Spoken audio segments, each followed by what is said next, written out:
Miarabantsika rehetra indray a, izay mahita ny vidéo androany a, ampiatra resaka gamme diatonique sika sady mianatra izay mélodie izay androany a, dia ary ohatra amin'ny farany ary ny vidéo antsika fa afinaritra ny zavatra ianarantsika eto. Lasa aritsika.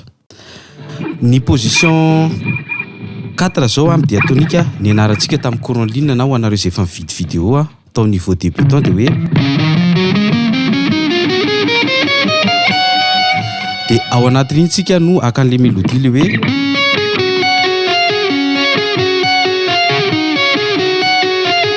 lasa tsika ianarantsika izay hira izay.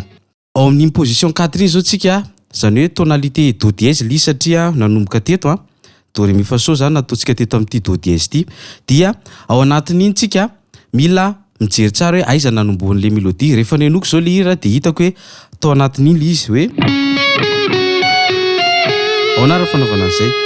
Le izy zao a do ré mi fa so la si do ré mi fa so la si do ré mi fa. Dia lasa antsika eto amin'ny 11e case a, dia avy eo a ao amin'ny 14, zany hoe 11 dia 14, dia avy eo a makeo amin'ny 13e a, dia avy eo a 11 a, dia avy eo a 14, zany hoe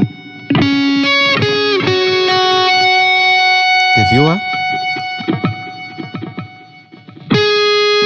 makeo amin'ny 13 a, dia avy eo a 13 eo amin'ny première corde, dia zany hoe rehefa veto zany hoe eto amin'ny 13 eto ambany dia verina 13 eo ambony, zany hoe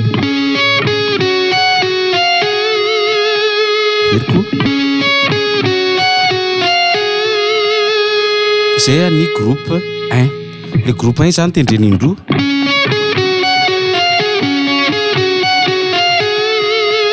Dia groupe 2 indray tendrena indroa koa fa le fanombohany ihany miova, zany hoe au lieu dia nanomboka teo amin'ny 11e case tsika dia lasa eo amin'ny 13. Fa ny tohiny mitovy daholo ihany, zany hoe vadika anito indray doigté,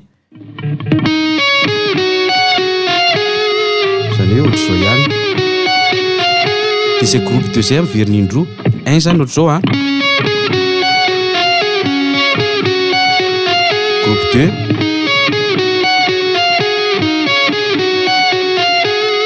groupe 3, groupe 3 indray eto fanombohana eto amin'ny 12e, eto amin'ny 13e case a, fa 3e corde. Lasa aritsika.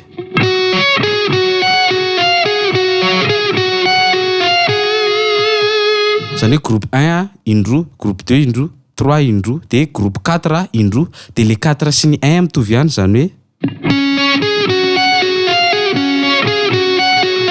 hoe 1, 1, 2, 2, 3, 3, 4, 4. Lasa aritsika. Groupe 1.